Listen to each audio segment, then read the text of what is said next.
29th of June is the feast day of St. Peter, the rock upon whom Christ built his church. Welcome to Festal Footnotes. St. Peter is one of the most important figures in the early history of the church. Out of the 12 apostles, Peter is the most frequently named in the Gospels. Even John, with his enigmatic disciple whom Jesus loved, consistently points to Peter as the leader of the 12 and one of Jesus' closest confidants. He's also the only one who Jesus explicitly renames, telling a flummoxed Simon that he's to be called Peter, from the Latin word for rock, or sometimes Cephas, from the Greek word for rock. Roman Catholics and Eastern Christians name Peter as the first patriarch in a long line of church leaders. He occupies a vitally important role in how the worldwide church understands Christ's ministry and the early days of the church. He's also credited, possibly apocryphally, with writing 2 letters in the New Testament. We don't know much about Peter's life before meeting Jesus. We do know that he was born as Simon to a father named John sometime around 1 AD.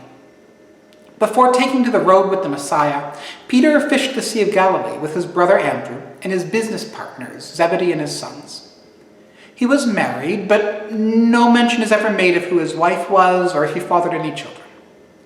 For 3 years, Simon Peter followed Jesus around Palestine. He's been immortalized as a somewhat rash, dense, overly enthusiastic disciple who denied knowing Jesus during Jesus' trial and was later forgiven and given the command to feed my sheep. In Acts, Peter is a changed man who is mostly eloquent and courageous in his proclamation of the gospel.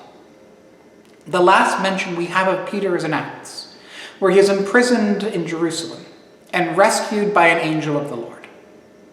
According to tradition, Peter met his death during one of Rome's systematic persecutions of Christianity, sometime between 64 and 68 AD. He was crucified upside down because he declared himself unworthy to suffer the same death as his Lord.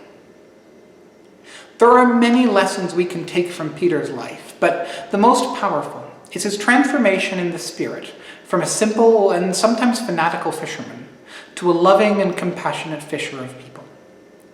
Peter is in many ways the everyman who tries, fails, and is picked up and dusted off by God again and again. Each moment of forgiveness and repentance is a moment of growth, culminating in the touching reunion between a remorseful Peter and a resurrected Jesus, as told in the Gospel of John. It speaks volumes that the one who denied Jesus in his hour of need is now remembered and canonized as the first leader of the New Testament church, the rock upon whom Christ's temple was built and continues to stand. St. Peter's patronage extends to over a dozen occupations. As the man was a fisherman, it's natural that he's the patron saint of fishermen, as well as being the patron saint of sailors and shipbuilders. As the man was given the keys to heaven, it's natural that he's the patron saint of locksmiths. And in addition to those, he's the patron saint of bridge builders, bakers, clockmakers, glassmakers, and harvesters.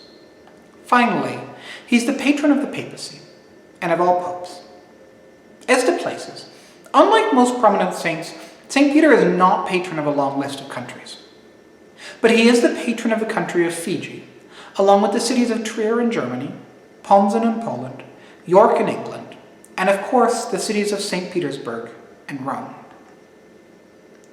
St. Peter's feast day is celebrated with St. Paul, of course, but that's a story for another video.